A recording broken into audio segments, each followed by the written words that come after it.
एक एक फूल को हुए फूल को छोड़ना नहीं जाता, तो उसको तुम कहीं हो तो बस और अच्छे से कहानी सुननी है। हरे त्रिलक्ष्मी भगवान।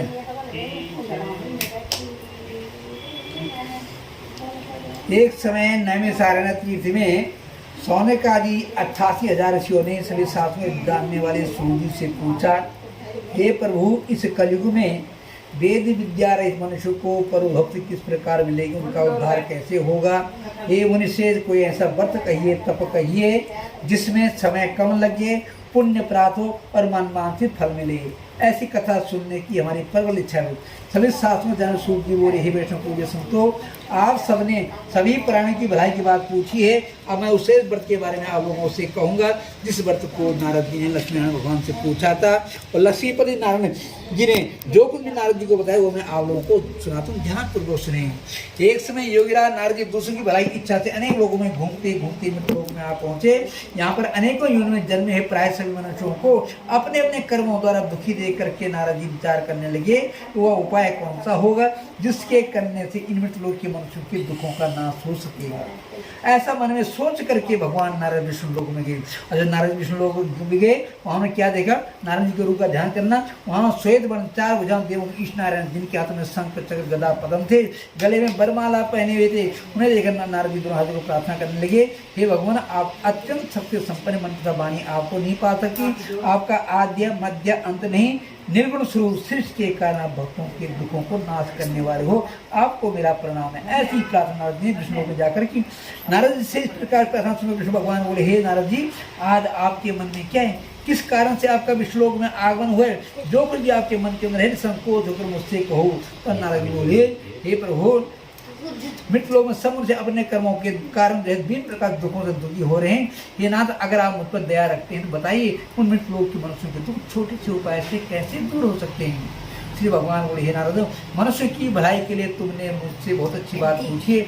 जिस काम के करने से मनुष्य मोह से छूट जाते हो मैं तुमसे कहता हूँ। हे नारद, सुनो, बहुत पुण्य देने वाला स्वर्ग में लोक में एक ही उत्तम व्रत है, वह श्री सत्यनारायण भगवान का व्रत है। वो लक्ष्मण भगवान की। नारद, आप तुम्हारे प्रेम वश हो गए, इस व्रत के बारे में तुमसे कहता हूँ कि सत्यनारायण भगवान का व्रत अच्छी तरह विधान को संपन्न करके मनुष्य तुरंत या समस्त सुखों को भोग करके अंत मोक्ष को प्राप्त होता है। श्री भगवान व्रत सुनो। नारद बोले, हे प्रभु, उस व्रत का फल क्या है, क्या विधान है, किस दिन व्रत करना चाहिए, मुझे विस्तार से समझाई। श्री भगवान बोले, हे नारद, सत्यनारायण भगवान का व्रत जो है दुख शोक आदि को दूर करने वाला है। यह व्रत सब अस्थानों पर विजय दिलाने वाला है। भक्ति और श्रद्धा के साथ किसी भी दिन जब भी मन की श्रद्धा उत्पन्न हो जाए सत्यनारायण भगवान की जो है ब्राह्मण बंधुओं से धर्मपरायण होकर पूजा करे और पूजा में केले का फल, घी दूध जौ का चूर्ण लाए और अगर ये न हो तो शक्कर ले, शक्कर न तो गुड़ ले, उन श्रद्धा से भगवान को अर्पण करे। बंद बाध से ब्राह्मण भोजन कराए, उसके बाद स्वयं भोजन करे। जितना भी समय मिले नारायण के नाम को याद करता हुआ समय व्यतीत करे। इस तरह व्रत करने पर मनुष्य की इच्छा निश्चय पूरी होती है। विशेषकर इस कलिकाल में मृत्यु लोक पर यही मोक्ष का श्रेय होगा। वो लक्ष्मण भगवान की प्रथम परायण मम मनोकाम से लक्ष्मण भगवान अर्पणम। बोल श्रीमन नारायण नारायण नारायण लक्ष्मी नारायण नारायण नारायण सत्यनारायण नारायण नारायण केशव नारायण नारायण नारायण। जय श्री लोकनाथम त्रिलोकेशम कौस्तुभरणि सत्यनारायण देवम देहम काम दपरो तस्मे नमो नमः। द्वितीय पुराण में सूर्य जी कहते हैं, प्राचीन समय में सुंदर काशीपुरी नगरी में सतानंद नाम का निधन ब्राह्मण रहता था। वह हमेशा भूख प्यास से बेचैन घूमता रहता था। नारायण भगवान ब्राह्मणों से बड़ा प्रेम करते हैं। सतानंद जी को दुखी देख करके नारायण भगवान स्वयं बूढ़े ब्राह्मण रूप धारण किया और सतानंद जी के पास जाकर आदर के साथ पूछा, हे विप्र, तुम नित्य दुखी होकर पृथ्वी में क्यों घूमते फिरते, मुझे बता, मैं सुनना चाहता हूँ। सतानंद जी बोले, मैं निर्धन ब्राह्मण हूँ, भिक्षा के लिए पृथ्वी में घूमता फिरता हूँ। कहते, हे ब्राह्मण देवता, यदि आप मेरी निर्धनता को दूर करने का कोई उपाय जानते तो कृपा कर कहो। नारायण भगवान जी ने वृद्ध ब्राह्मण को रूप धारण कर रखा, बोले, हे विप्र, सत्यनारायण भगवान मन वांछित फल देने वाले हैं, इसलिए हे ब्राह्मण तो उनका पूजन किया करो, जिसके पूजन करने से मनुष्य भी दुखों से मुक्त हो जाता है। साधु को व्रत का सारा विधान बतलाकर स्वयं बूढ़े ब्राह्मण का रूप धारण न करने वाला भवन इतना बतलाकर वहां से अंतर्ध्यान हो जाते हैं। बोल कृष्ण भगवान की। और साधु क्या सोचते हैं, जिस व्रत को मैं वृद्ध ब्राह्मण ने बताया उसे मैं अवश्य करूंगा, ऐसा निश्चय करने वाले रात को से नींद नहीं आ गई। प्रातः काल उठकर संकल्प लिया, आज मुझे भिक्षा जो भी धर्म मिलेगा उससे मैं नारायण भगवान की व्रत कथा करूँ। ऐसा संकल्प लेकर स्वामी भिक्षा के चल दिए। उसने ऐसे नगर में गए जहाँ साकार धनवान लोग थे, जैसे मुहाली के साइड में, और उसने भिक्षा में 54 धन मिला। वो लक्ष्मण भगवान की किसान जी है व्रत की पूरी सामग्री अपने घर गए। घर जाकर अपने भाई बंधुओं से मिलकर कथा का आयोजन किया। तो व्रत कथा के प्रभाव से सभी प्रकार के दुखों से निवृत्ति हुई और उस व्रत से इतने प्रभाव से तब से हर महीने संक्रांति को और पूर्णमासी उस तरह भगवान की व्रत कथा हमेशा ही करने लगी। उस लक्ष्मण भगवान की शिशु बोले, हे मुनीश्वर, इस संसार में इस ब्राह्मण से सुन करके किस किसने व्रत कथा की, हम यह भी जानना चाहते हैं। कि सूर्य बोले, हे मुनियो, जिसने भी इस व्रत को किया वही मैं आप लोगों को बताता हूँ। कुछ समय के अंतराल के बाद जब इस ब्राह्मण के पास पर्याप्त धन आ गया कि अपने धन ऐश्वर्य किया, अब तो एक बार घर में कथा करने को तैयार हुए। जिस समय घर में कथा कर रहे थे संध्या का समय था, उसी समय एक बूढ़ा लकड़ी बेच कर आ रहा था। प्यास लगी उसे पानी पीने के बहाने उस ब्राह्मण के घर पे गया। लकड़हारा ने पानी पिया, अंदर कथा का प्रश्न चल रहा था, वहाँ बैठ गया कथा सुन, अंदर प्रसाद ग्रहण किया। अंदर कहता है, हे ब्राह्मण देता यहाँ किस देवता का पूजन कर रहे थे आप, इसका क्या फल होता है? ब्राह्मण बोला, हे लकड़हारी, यहाँ पर सब मनोकामनाओं को पूरा करने वाला महान शक्तिमान भगवान की व्रत कथा की जा रही है। तुझे मालूम नहीं मैं फिर कितना निर्धन था, और आज मेरे पास जो भी धन संपत्ति देख रहा है तो इस व्रत कथा के कारण ही है। लकड़हारा जान को बड़ा प्रसन्नचित हुआ, भगवान का चरण में प्रसाद लेने को अपने घर को गया। लकड़हारा अपने मन में विचार किया, अगर इतना निर्धन ब्राह्मण जो कल गलियों में घूमता फिरता था आज ना धनवान बन सकता, तो मैं क्यों नहीं बता। उसने भी कहा, जब लकड़ी बेचने से कल जो धन मिलेगा उससे मैं भी नारायण भगवान की व्रत कथा करूंगा। ऐसा संकल्प लेकर बूढ़ा लकड़ा लकड़ी को उठा लेकर लकड़ी चल दिया। उस दिन ऐसे नगर में गया जैसे साहब का धनवान, जैसे आपका नाना जी का मकान है ऐसे नाना। और उसने मतलब क्या 54 धन मिला समझे तो। हाँ, और उससे प्रसन्न होकर उन्होंने जो है कथा का आयोजन किया। तो व्रत कथा के प्रभाव से शांति जो है सभी प्रकार से इस संसार में बहुत कृष्ण भगवान की जैसे रेवाखंड श्रीराम तुलसी प्राणम मम जा मनोकम लक्ष्मण भगवान अर्पणम मस्तु।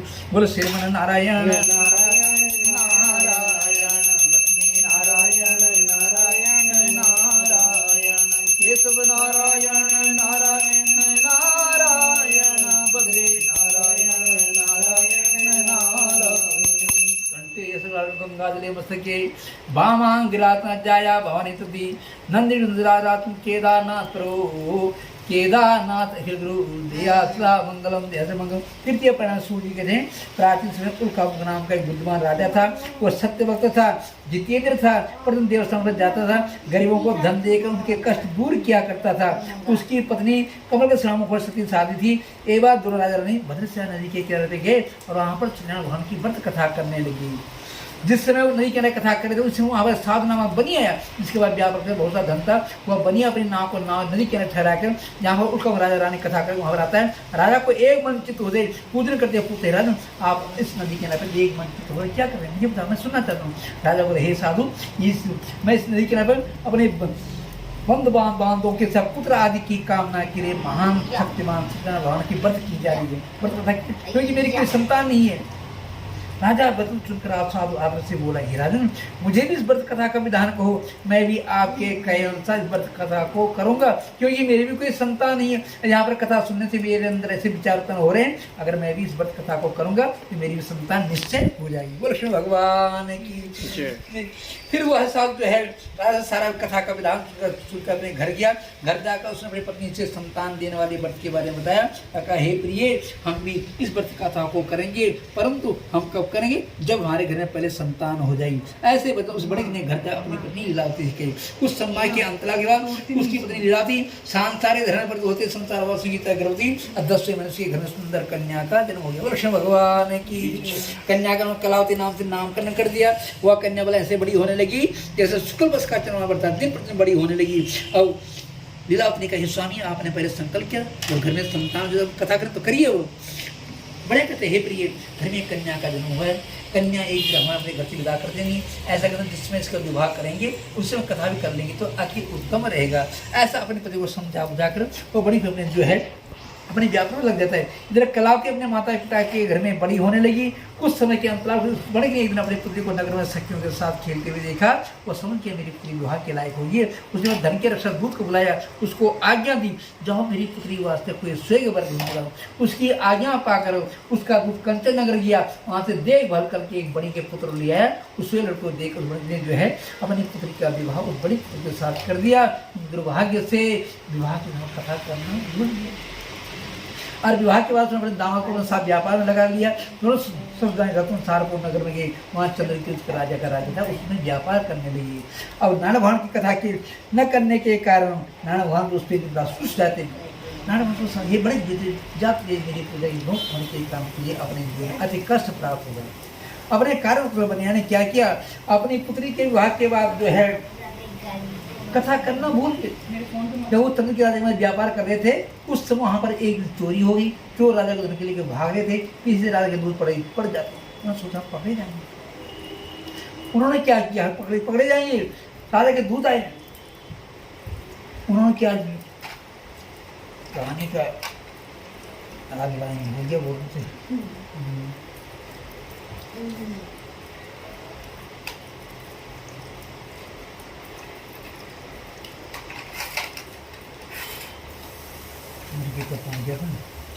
गए वहाँ तुम दोनों सोच रहे हैं तुम के राज्य में व्यापार करने लगे। एक दिन भगवान श्री राम की कृपा से वहाँ चोरी होगी।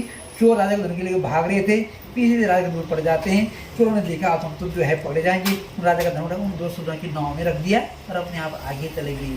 राजा के दूत आते हैं, राजा का धन दोनों सोलह की नाव में मिलकर सोते हैं। यही चोर थे, यही बाहर थे। उन दोनों को पकड़ा दरबार में, राजन हम दो चोर पकड़ के लाए, आपका धन इन्हीं के नाव में मिला है। उन्होंने किसी भी सफाई देनी चाहिए, हम चोर नहीं, हमने चोरी नहीं की। राजा नारायण भगवान के श्राप के कारण राजा ने उनकी एक ने सुनी। जितना धन उन्होंने अपनी मेहनत से कमा रखा था वो राजा ने ग्रहण कर दिया। उन दोनों को कठिन कारावास में बंद कर दिया। एक तरफ दोनों कठिन कारावास में बंद हो गए, दूसरी तरफ उनकी पत्नी लीलावती पुत्री कलावती घर पे थी। उनके लिए खाने के धन पैसा रखा हुआ था, घर में भी चोरी हो गया। अब अन्न की चिंता लीलावती कला दिन प्रतिदिन भिक्षा मांग कर गुजारा करने लगी। कलावती प्रतिवार भिक्षा मांग कर गुजारा करता है। एक समय से पूर्णिमा का दिन था, कलावती भिक्षा के लिए एक मंदिर होते जाती। मंदिर संध्या का समय था, मंदिर में कथा का प्रश्न और कथा का प्रश्न रहा था। कलावती वहाँ जाकर बैठ जाती, कथा सुनती है। जब कथा सुन करके प्रसाद ग्रहण करके जब घर को आती तब आधी रात हो चुकी थी। आधी रात होने के कारण लीलावती ने घर आते ही कलावती को डांटा, हे पुत्री बोल तेरे मन के अंदर क्या है, कहाँ रही इतनी आधी रात तू। और कलावती ने आगे से मेरी माता लीलावती को जवाब दे, ये माता मेरे मंदिर में जो है मन मानते फूल देने भगवान की कथा सुनिए। और कथा का प्रसाद उन्होंने माता लीलावती के हाथ में दिया। लीलावती के हाथ में कथा का प्रसाद आती उसे याद आ गया, आज हमें एक एक अन्न के दाने के लिए भटना पड़ा, उसलिए इससे न हो। पहले तो हमने इस कन्या के जन्म कथा करनी थी, दोबारा फिर विवाह पर कथा करनी थी, हम दोनों से कथा करना भूल गए। उसी समय जितना भी सभा से बन पड़ा पूजन करती नाना भगवान का कथा पूजन करती प्रार्थना करती हो, मुझसे मेरे परिवार के किसी से कोई गलती भूल हो गई हो उसकी ना क्षमा प्रार्थी है, फिर वो आप प्रसन्न हो जाइए, हम आपकी कथा पूर्ण करें। साथ में प्रार्थना करते हैं हो, मेरे स्वामी और दामाद बहुत समय से व्यापार के लिए गए, उस समय से उनका कुछ पता नहीं कहाँ वो कैसे उसी के घर आ जाए। निरत के श्रद्धा से पूर्ण करनी थे। राजा चंद्रकेत को नारायण भगवान ने स्वप्न में दर्शन दिए, राजन दो बड़ी तो अपने कारागार में बंद कर रखें, प्रातः काल होते दोनों को छोड़ देना, जितना धन तुमने उनका ग्रहण किया उससे दुगना तुरंत वापस कर देना। अगर तुम ऐसा नहीं करोगे जैसा मैं कह रहा हूँ तो मैं तुम्हारा राज्य पुत्र स्वप्न में ही अंतर्ध्यान हो जाता है। कृष्ण भगवान की फिर जो है जब दोनों राजा ने दो सुबह अपना दरबार लगाया, राज दरबार में दोनों सज्जनों को मुक्त करा के राज दरबार पेश किया गया। दोनों डर के हमारे काम राजा को दम देने जा रहे हैं, पर राज दरबार में पहुंचे राजा ने दोनों को नमस्कार किया, महानुभाव भावी वश ऐसा कठिन दुख तुम्हें प्राप्त हुआ, मैंने तो उनको जान नहीं रहा कि हो रही की हो गई। अपने करने के राजा उनके हजार बनाई, नए नए वस्त्र और उसमें पहनने के लिए जितना धन उन्होंने ग्रहण किया उससे दुगना चरण को वापस किया, उनसे हाथ जोड़ प्राप्त किया। अब आप अपने नगर की तरफ जाए, दोनों राजा को नमस्कार करके फिर अपने घर की तरफ यात्रा आरंभ। भगवान की प्राण लक्ष्मण भगवान अर्पण मस्तु। बोलो श्रीमन नारायण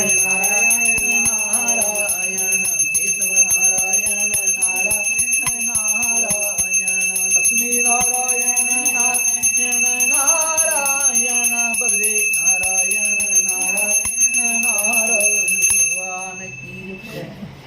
पंचप्राण सूर्य कहते हैं। अब उस बणिक ने जो है राज दरबार से दूना चौना धन लेके जा फिर नाव को ठीक ठाक किया। जैसे वो चलने को तैयार हुआ नाना भगवान सोचे बढ़िया 2 बार मेरी कथा करना भूल गया। अब राज दरबार से दूना चौना धन लेके जाते देखता हूँ उसको अभी भी मेरी कथा का याद है कि नहीं है। नाना भगवान स्वयं एक साधु का रूप धारण किया। तो बड़ी की नाव धन से भरी पड़ी थी। उसकी नाव के आगे जाके खड़े हो जाते कहते हे बड़ी बता तेरी नाव में क्या है। बड़े को घमंड हो गया था ये तुम कारागार में आराम करते रहे इतना धन कमा के जा रहे हैं। अगर हम वास्तव में मेहनत करते फिर भी इतना धन नहीं कमा सकते थे। कहता हे साधु ऐसा क्यों पूछ रहे नाव में क्या है, क्या तुम्हें धन लेने की इच्छा है। कहता मेरे नाव में बेलपत्र भरे पड़े। उस बड़े के ऐसे वचन सुनकर नारायण भगवान साधु को धारण कर बोले तथास्तु तुम्हारा वचन सत्य हो। इतना कहकर थोड़ी दूर जाते हैं नदी के नई जगह पर आसन लगा के बैठ जाते हैं। उस बड़े ने पहले नाव धन से भरी में खड़ी थी। दूर से नाव हिल रही है, नाव डोल रही है, हल्की हो गई। नाव जात दौड़ की नाव पाकर देखते नाव में बेल पत्ते भरे हुए। बेल पत्रों पर नजर पड़ते मूर्छा जाती है, गिर पड़ जाता है। दामाद साथ में था। ये सोचिए आप शोक रख रही ये जरूर उस दंडी का साप है जिसको कि आपने झूठ बोला कि मेरे नाव में बेल पत्ते भरे हुए। वह दंडी साधारण दंडी नहीं है। अगर वह इतने अधिक धन बेल पत्रों को धन बदल सकता है, धन द्वारा धन नहीं बदल सकता है। इसलिए हमें जो है उसी साधु की शरण में जाना होगा। इस प्रकार दामों के वचन सुनकर के दोनों सो जाएं। उस दंडी भगवान ढूंढते हुए नदी किनारे जाते हैं। देखते थोड़ी दूर जाते देखते दंडी भगवान एक जगह आसन लगाए बैठे हैं। जाति के पैर में गिर पड़ जाते हैं, रोने लग जाते हैं, शोक प्रकट करते हैं। प्रभु हमने जो आपसे असत्य वचन कहे थे उसके लिए हम क्षमा प्रार्थी हैं। तो दंडी भगवान बोलते हे बड़ी तू बार बार मेरी पूजा की ग्रुप है इसलिए बार बार दुख प्राप्त हुआ है। तो बड़ी वही प्रभु आपकी माया से हम आपकी माया से प्रभाव कोई भी आपके रूप में जाते हम आपको नहीं पहचान पाए। हे प्रभु आप प्रसन्न हो जाए, हम आपके हिसाब से कथा पूजन करेंगे।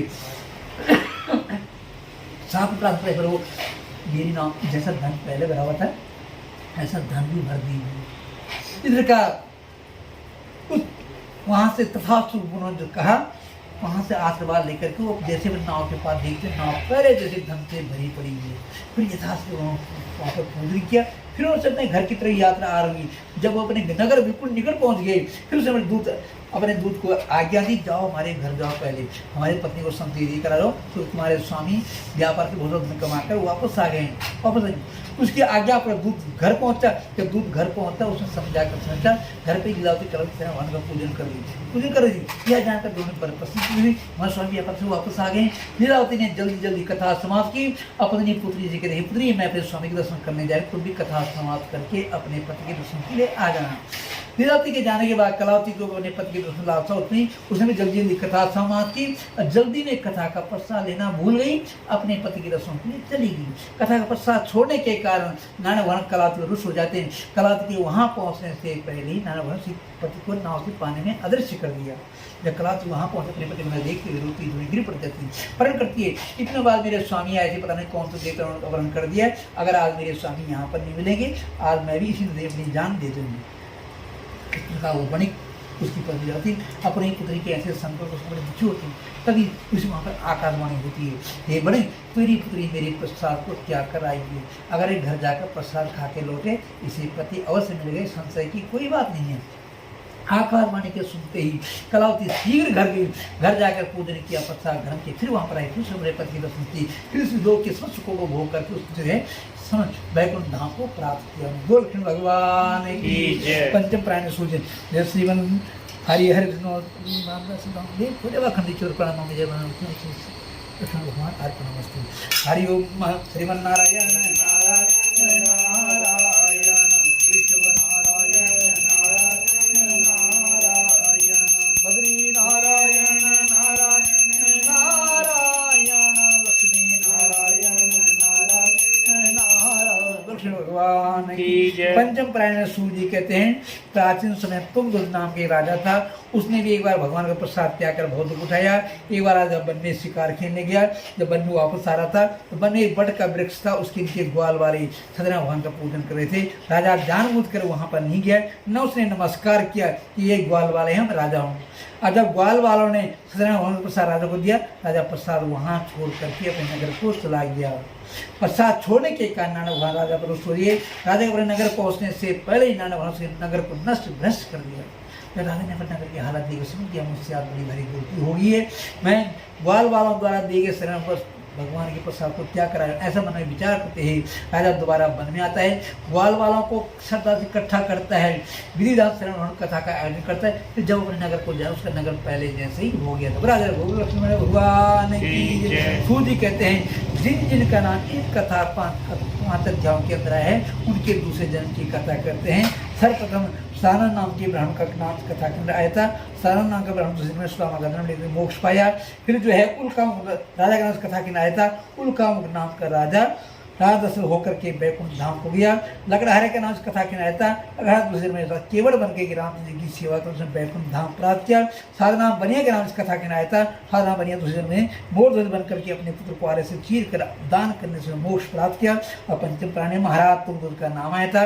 महाराज तुंगध्वज दूसरे जन्म में स्वयं वो मनो ही जो लोगों को भक्ति मार्ग में लगा भागवत की कथाएं सुनाते हैं, भक्तिमान मोक्ष प्राप्त किया। कृष्ण भगवान की जय। बोल श्रीमन नारायण नारायण नारायण लक्ष्मी नारायण नारायण नारायण। पंचम प्राण भगवान अर्पणमस्तु। छोड़ दो फूल दे देंगे। तस्वीर लिया तो क्या इधर